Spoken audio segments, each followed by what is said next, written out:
సంఖ్య పెరుగుతోంది. భూకంప బాధితులకు సంబంధించి ఎటువంటి ఆపరేషన్స్ జరుగుతున్న రెస్క్యూ ఆపరేషన్స్ అందించే ప్రయత్నం చేస్తాం.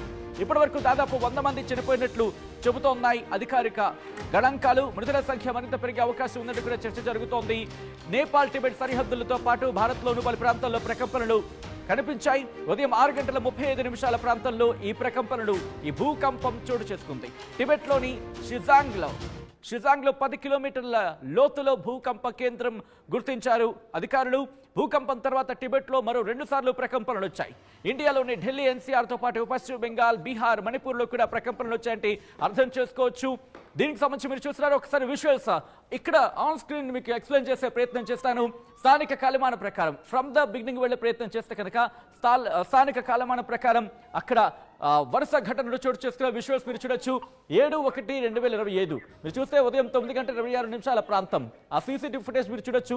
ఎప్పుడైతే దాదాపుగా 7.1గా నమోదైందో ఆ తర్వాత మీరు చూస్తే కనుక అక్కడ సీసీ ఫుటేజ్ ఏ స్థాయిలో ఉడికిందో మనకు అర్థమవుతోంది. ఈ నేపథ్యంలో అక్కడ సిచ్యువేషన్ మీరు చూస్తే కనుక పూర్తిగా అదుగు ఇక్కడ మీరు చూడొచ్చు.